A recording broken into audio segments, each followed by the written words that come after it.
ကဲဘောဒီတို့ဂျပန်ကြပစ္စည်းလေးတွေပေါ့နော်ဒီမှာဆိုရင်ပီယိုနီယာလေးတွေလည်းရှိတယ်ဒီကောင်လေးတွေဆိုရင်တော့ခလောက်ပါအပါပေါ့နော် music တွေပါတယ်အကုန်လုံးလို့ရတယ်နော်ဒီမှာဂျပန်လေးလံပြစ်တာပေါ့နော်ဒါလေးတွေအားပေးလို့ရပါတယ်ဒီကောင်ဆိုရင်လောနံပါတ်246ပေါ့နော်ဂျပန်လေးလံမှာဒါဆိုရင်လည်းလေးလံပဲသူ့လောနဲ့သူ့ပေါ့နော်သူ့လောတစ်ခုမှာပစ္စည်းတစ်စုံရှိမယ်တစ်စုံဒါမှမဟုတ်ဒီလိုပစ္စည်းအကြီးတွေကြတော့တစ်ခုပဲရှိတာပေါ့နော်လောနံပါတ်တစ်ခုမှာဒါတွေကြတော့ပစ္စည်းတစ်ခုပဲရှိတာဒီဘက်မှာဆိုရင်ဒီလောဆိုရင်ဒီလောနံပါတ်နဲ့ဒါပစ္စည်းအကုန်ရမယ်ဒီလောနံပါတ်ဆိုဒီဘက်မှာပစ္စည်းအကုန်ရမယ်ဒါအရှင်းမလေးလံပြစ်နေတာပေါ့နော်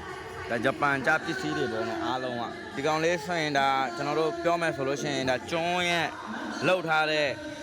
ဗီဒီယိုလေးပေါ့နော်ဒီထမ်းမှာပစ္စည်းတွေတမိုးကြီးတဲ့ပစ္စည်းတွေထည့်ထားလို့ရတာပေါ့နော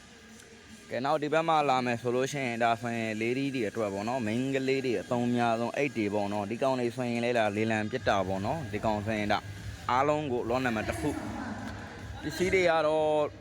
ဒီဘက်ကဆိုရင်ဒါယောက်ျားလေးနော်ဒါမိန်းကလေးမဟုတ်လို့ဒါယောက်ျားလေးဖြစ်သွားပြီဒါဒီအိတ်တွေဆိုဒီဘက်မှာခွက်တွေပါတယ်လည်းရှိတယ်ဒါဆိုရင်ခလေးသုံးပစ္စည်းတွေဆိုရင်ဒါခလေးသုံးပစ္စည်းတွေဒါတက်တက်လှုပ်ထားတယ်သူ့ဟာနဲ့သူဟောဘက်မှာဆိုရင်ဟောဘက်မှာပေါ့နော်နောက်ဒီဘက်မှာလာမှာဒီဘက်မှာဆိုလို့ရှိရင်တော့ဒါထိုင်လို့ရတဲ့ခွက်တွေပါတယ်ဒါအပြင်းပြေပေါ့နော်ပန်းညံတွေပါတယ်သွားတဲ့အခါဒါဆိုရင်ဆိုဖာခေါ်မှာပေါ့နော်နောက်ဒီဘက်မှာဆိုလို့ရှိရင်တော့ဒီမှာတစ်ခုခုထားလို့ရတာပေါ့နော်အလားပစ္စည်းထားတဲ့ဗီဒီယိုဖုန်းပေါ့နော်လှုပ်ထားတာတော့ဒါလေးဆိုရင်တော့အိတ်ဖို့အတွက်ဒီဘက်မှာစပိန်တွေကြတော့တစ်စီးကိုလောနံပါတ်တစ်ခုနဲ့ဒါစပိန်တွေအားလုံးဒီစပိန်တွေအားလုံးဒါလော့ထဲမှာပါပါတယ်ဗျနော်ကျွန်တော် channel မှာတော့ကားရောင်းပြတင်တာပေါ့နော်ကားဘယ်လိုပြောမလဲကားရဲ့ထက်ဆန် review လဲတင်ပေးတယ်နောက်တော့ဒီမှာရှိတဲ့ကားလှမဲ့ကားလေးတွေကိုလည်းတင်ပေးတာပေါ့နော်အခုဒါဂျပန်ပစ္စည်းလေးတွေကိုရိုက်ပြီးတော့တင်ပေးပါဆိုလို့တောင်းဆိုလို့ကျွန်တော်ဒါတင်ပေးတာပေါ့နော်နောက်မှာ suitcase ဘေးအဲ့တွေလည်းရှိတာပေါ့နော်ကျွန်တော် channel လေးကိုလည်း like and subscribe လုပ်ဖို့မမေ့ပါနဲ့เนาะနောက်ဒီမှာဆိုလို့ရှိရင်ဒါကျွန်တော်တို့ရဲ့လူငယ်တွေအကြိုက်ပေါ့เนาะကျွန်တော်တို့ဒီဟာကိုဆွဲမလို့ဗျဒီဂီတာလေးကြိုက်လို့ဗျဒီကောင်ဆိုရင်လောနံပါတ်130ဖြစ်တယ်ဗျဒီဘက်မှာဆိုလို့ရှိရင်တော့ကျွေးပကန်းတွေဆိုရင်ဒါလောနံပါတ်တစ်ခုတည်းဗျကျွေးပကန်းတွေဆိုရင်လုံးဝကိုလှတာဗျဒီမှာဒီဘက်မှာဆိုရင်ကာလာလေးတွေပန်းလေးတွေထိုးထားတယ်ဗျဒါလုံးဝဂျပန်ကြเนาะဂျပန်ကြ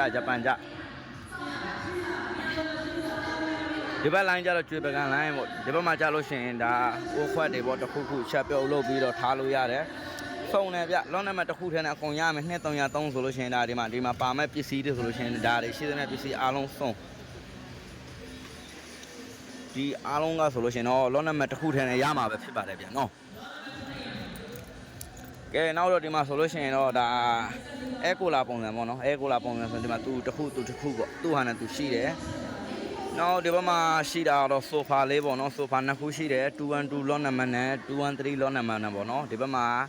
အဲ့ဖို့အတွက်ပေါ့နော်အပြင်သွားပါညာလုပ်ဖို့အတွက်နောက်ဒီမှာရှိမယ်ဆိုလို့ရှိရင်တော့ဒါစပိန်တွေပါတယ်စီးဖို့အတွက်အိမ်မှာနေရင် weight တွေပါတယ်ချောကျင်နေဆိုလို့ရှိရင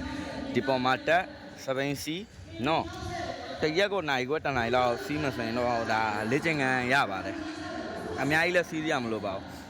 နောက်ဒါလေးဆိုရင်ကျွန်တော်တို့ယောက်ျားလေးတွေရဲ့အတွက်6 packဒါ6 pack ဆိုတာယောက်ျားလေးတွေရဲ့ဘယ်လိုပြောမလဲကြွက်သားပေါ့နော်ကြွက်သားတောက်အောင်လို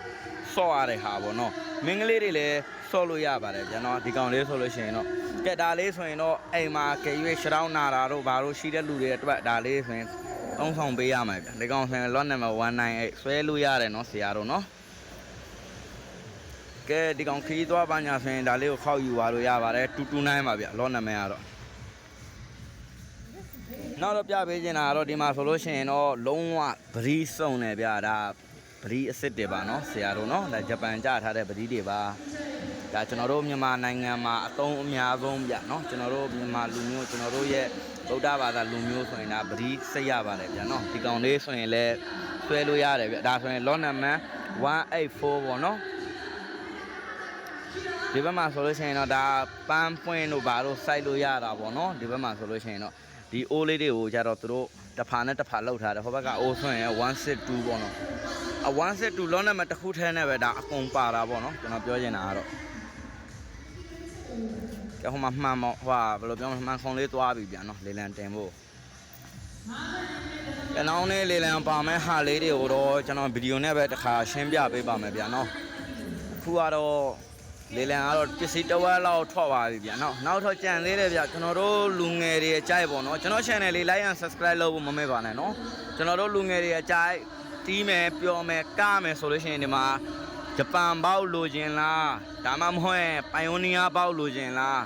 ဒီမှာဗျာဘောက်ဆိုမှာဘောက်အစုံရှိတယ်ဗျာနော်သူ့ quality နဲ့သူ့နာမည်နဲ့သူအထဲမှာကြည့်လို့ရတယ်ကျွန်တော်တို့ကတော့ဆွဲထားတာကတော့၄-၅ လုံးလောက်ဆွဲပြီးသွားပြီဗျဒါမဲ့ကြိုင်းနေတတ်မယ်ဆိုရင်ကျွန်တော်ကို comment ထဲမှာရေးပေးထားဖို့အကိုရေးဒီဘောက်လေးတွေကျွန်တော်တို့လိုချင်တယ်ကြိုက်တယ်ဆိုရင်ကျွန်တော်ကတော့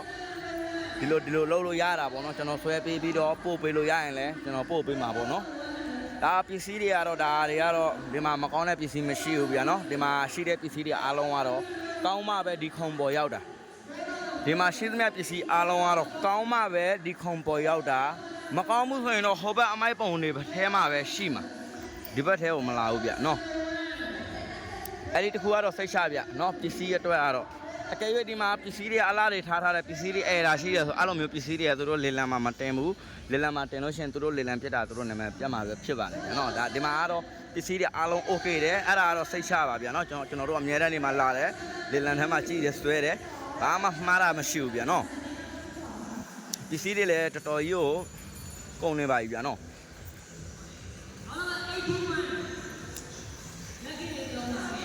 ဒီဘက်မှာသွားနေပြီနော်ဆိုဖာလည်းသွားနေပြီနော်ကဲအရှင်းသားလေးသွားပြလိုက်မယ်ဗျာနော်ကျွန်တော် channel လေး like and subscribe လုပ်မမေ့နဲ့နော်ဒီဘက်မှာလေလံပြစ်တာလေးတစ်ချက်ပြပြီမယ်နော်ပိုင်ယိုနီးယားလေးလာတယ်ဗျာကင်တော်ကင်ကြည့်ကျင်တယ်ဗျာဒီကောင်လေးဆိုလို့ရှိရင်တီးလို့ရှိရင်ကောင်းမယ်နော်နောက်ဒီဘက်မှာဆိုရင်ဒါလေလံအောင်ပြီးသားပစ္စည်းတွေအားလုံးပေါ့နော်အောင်ပြီးသားပစ္စည်းတွေအားလုံးဒီဘက်မှာထားတာပဲဖြစ်ပါတယ်ကဲ2 3 1ဆိုလို့ရှိရင်တော့ဒီလိုတဲ့ဟာတင်းနေအများကြီးပဲနော်တင်းတဲ့လူတွေကအများကြီးပဲ0နဲ့စတယ်ဆိုတော့လက်ထိုင်းဘတ်နဲ့ပြည့်ရတာပေါ့နော်ဟိုဘက်မှာဆို300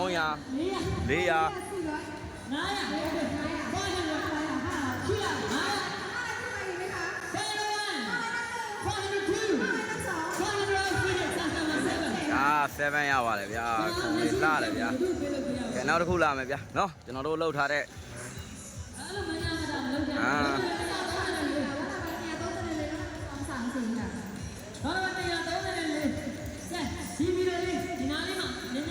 ကဲအားလုံးပဲနောက်ဗီဒီယိုမှာဆုံတွေ့ကြမယ်နော်ကျွန်တော်ပြန်စရာလေးလည်းရှိတယ်နောက်အလုပ်လေးလည်းနည်းရှိလာလို့နော်သွားတရားရှိတယ်ဗျာနော်အားလုံးပဲနောက်ထပ်ဗီဒီယိုမှာဆုံတွေ့ကြမယ်ဗျာကျွန်တော်ရဲ့ channel လေးကိုလည်း like and subscribe လုပ်ဖို့မမေ့ပါနဲ့နော်အားလုံးပဲမင်္ဂလာရှိသောနေ့လေးဖြစ်ပါစေဗျာနော်နှုတ်ဆက်ခဲ့ပါတယ်နော်